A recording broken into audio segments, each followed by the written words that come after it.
Halo Sobat Beropini semuanya, kembali lagi bersama saya Vigo Pratama Putra dalam channel kesayangan kita, Rival Official Channel.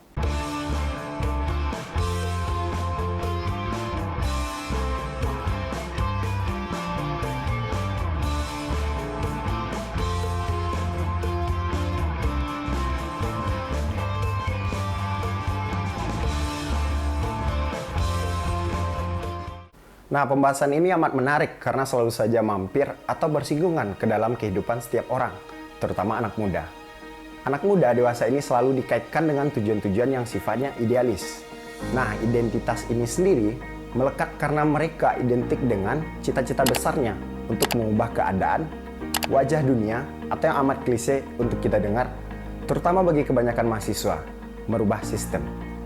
Dalam kehidupan berbangsa dan bernegara, khususnya pada sektor pergerakan, pemuda dimanapun dan kapanpun selalu tampil sebagai pembawa perubahan. Nah, mereka ini kerap kali menjadi yang terdepan dan memiliki keberanian untuk mendobrak karena idealisme yang mereka miliki. Nah, jika kita bicara persoalan idealisme, kita semua selalu dikaitkan dengan cerita-cerita heroik para pemuda di masa lampau. Seperti peristiwa Sumpah Pemuda pada tahun 1928. Kemudian golongan muda mendesak golongan tua untuk segera mendeklarasikan kemerdekaan pada 1945.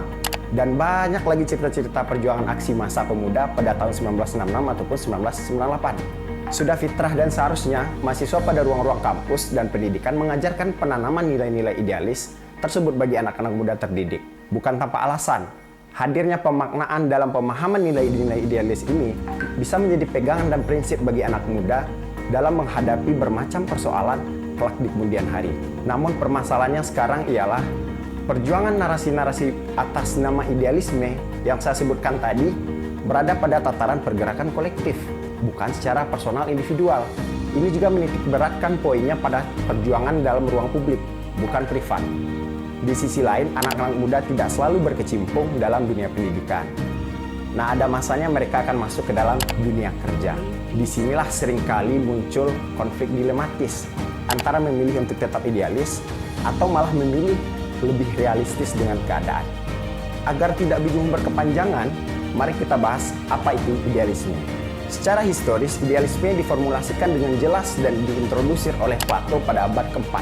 Dengan membawa gagasan dan pemikiran filosofis sebagai dasar-dasar idealis, akhirnya Plato dijuluki sebagai bapak idealisme. Menyitir pandangan Plato mengenai idealisme, si doi mengatakan bahwa hakikat segala sesuatu tidak terletak pada benda yang sifatnya materi, tetapi sesuatu yang ada di balik materi tersebut, yakni ide. Ide itu bersifat kekal, imaterial, dan tidak berubah. Dalam pemikiran filsafat modern, idealisme tumbuh subur dan dikembangkan oleh tokoh-tokoh seperti René Descartes, Immanuel Kant, hingga George Hegel. Sebagai contoh, persoalan kian tampak ketika kita tamat kuliah. Kita serasa punya banyak ide untuk diterapkan dan merasa bahwa ide-ide kita sangat ideal untuk perubahan yang lebih baik. Tapi ternyata setelah berjalannya waktu, ide tersebut gak semudah yang kita bayangkan untuk diterapkan. Nah, disinilah lalu muncul pertanyaan, apakah kita harus mempertahankan idealisme atau sebaliknya harus realistis dengan keadaan?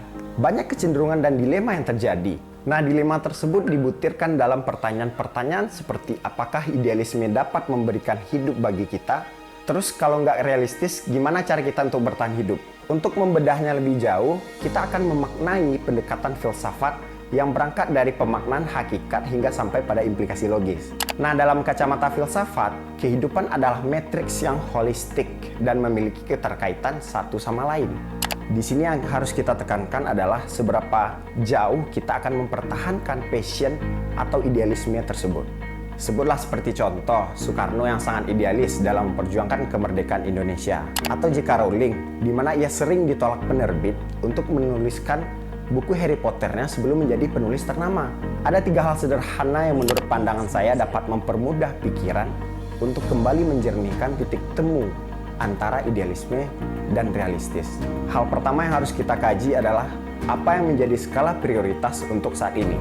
Saran saya untuk Anda yang masih memiliki keraguan-raguan dan dilema antara mengikuti idealisme atau realistis, cobalah untuk menetapkan prioritas apa yang paling Anda butuhkan saat ini. Toh, seorang J.K. Rowling pun tetap menjadi juru ketik dan berkecimpung di dunia jurnalistik, namun ia tetap konsisten dalam menulis dan menelurkan karyanya di sela-sela kesibukan kerja. Kedua, jangan kelamaan menunggu waktu. Saat set planning and action, ada kalimat yang menarik mengatakan, rencana tanpa aksi adalah halusinasi, sedangkan aksi tanpa perencanaan adalah bunuh diri. Maka dari itu, untuk mencapai tujuan yang ideal, seorang anak cucu Adam harus segera bergerak untuk menstrukturisasi rencana-rencana yang akan ia ambil ke depan. Ketiga, jadilah pribadi yang adaptif tanpa menanggalkan nilai-nilai idealis. Dengan tetap memegang teguh nilai-nilai idealis, kita menjadi contoh dan otomatis menjadi pribadi yang selalu semangat dalam mengerjakan pekerjaan apapun. Karena kita tahu nih, kita punya tujuan yang harus dicapai, makanya kita nggak punya waktu untuk bermalas-malasan. Ketiga hal yang saya sebutkan tadi bisa jadi bahan pertimbangan bagi anak-anak muda yang masih berada dalam kondisi dilematis dan penuh keraguan saat dituntut untuk memilih antara idealis dan realistis. Di samping merencanakan segala sesuatunya mengenai akan memilih untuk realistis dulu atau menunda idealis, ataupun sebaliknya, ada satu titik blind spot yang harus kita perhatikan, yaitu idealis dan realistislah sesuai porsinya. Karena idealisme yang berlebihan akan berkorelasi dengan sikap ego, di mana ego sendiri adalah bentuk kepercayaan yang tidak sehat terhadap kita punya kepentingan. Indikasinya dapat terjadi di saat kita lebih concern ke kita punya self image. Setiap bergerak kita selalu mikir pencitraannya harus gimana nih. Tak jarang terjadilah pergeseran dari rasa percaya diri ke rasa sombong atau sebaliknya. Ketika kita terlampau realistis, kita malah seakan-akan dikendalikan oleh keadaan dan situasi, sehingga membuat kita tidak menjadi diri sendiri serta bisa-bisa kita kehilangan prinsip. Memang benar, apapun kalau berlebihan dan tidak sesuai dengan porsinya akan berakhir buruk. Harusnya idealisme itu dibiarkan tetap hidup berdampingan dengan realita. Karena idealisme ibaratkan harta bagi anak muda.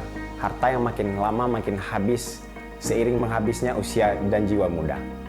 Idealisme juga terkadang seperti kelamin bagi kalangan muda munafik.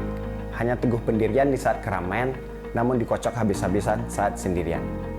Sekian dan terima kasih.